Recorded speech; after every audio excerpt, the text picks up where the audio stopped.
And now, it's time for another Dice Tower review with Tom Vasel.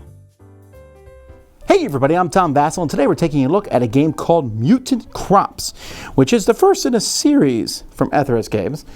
This is a little worker placement game, but it has a background story. There once was a time long ago when farmers could walk their fields in safety. Their worries included pests and insects, and the occasional bout of poor weather. But then the world changed. Empowered by the combination of agrochemicals and the mining industry's toxic runoff, the mutant crops rose from the earth with a vengeance. Water was no longer enough to satisfy them. They needed to feast on the flesh of the living to survive. Now only the bravest and hardest of souls dare to tame the mutants with the hopes of turning a tidy profit. Get the most cash out of your crops in this new eat or be eaten world. So this theme makes it sound like if you don't feed these vegetables, they're going to eat you. Guess what? Doesn't happen in the game at all. In fact, you could call this game Crops, and it would be pretty much the exact same game. But hey, they wanted to use to draw a strawberry going, I think. Here's how it plays.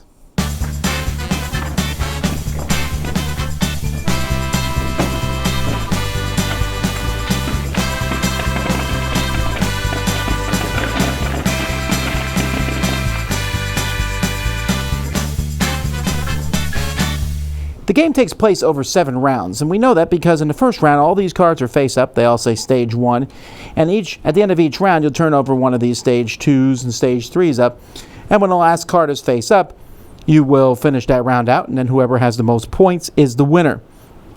Each player is going to get 2 of these farmers here, unless you're playing with a 2-player game, in which case you each get 3. And one person's going to have this card here, which is going to keep track of the rounds that are in a game. Now you say, why do you need to keep track of the rounds? Because you have 2 farmers. Because this is a worker placement game, and on your turn you put a worker somewhere, and you take the action of that spot.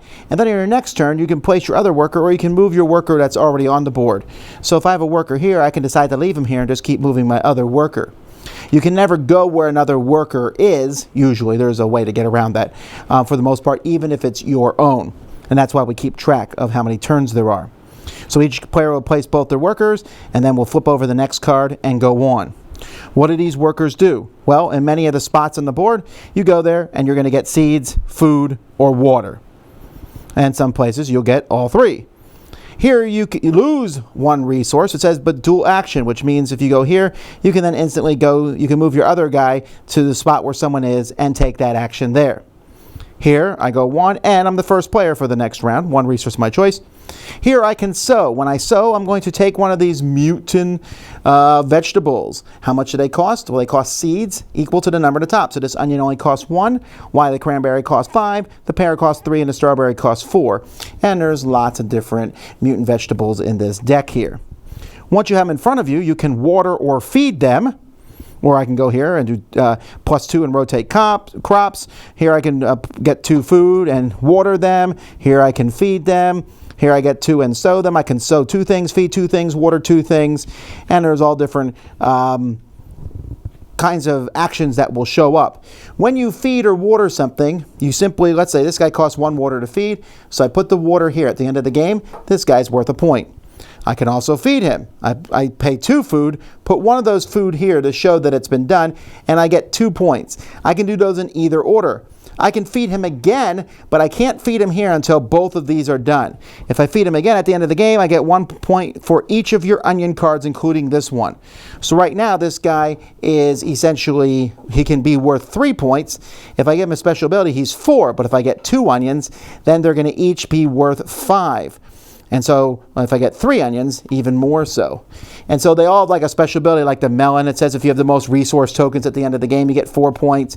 The pumpkin, if you sowed at least 1 chard and 1 onion, you get 5 points.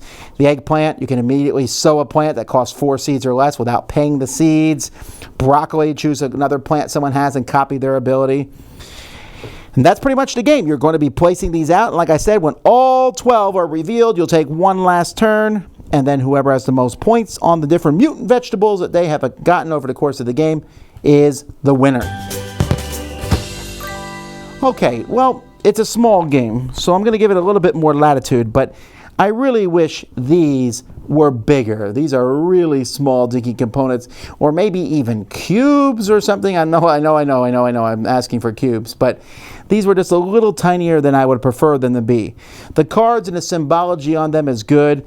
The artwork for the mutant guys is okay. I don't think it's great. I don't mind the mutant vegetable theme. That's funny, but the art is just eh.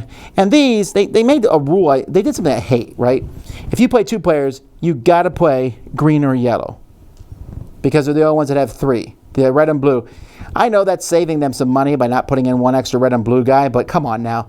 It's just kind of an annoying thing I found. But for the most part, I'd say the components in this game are okay.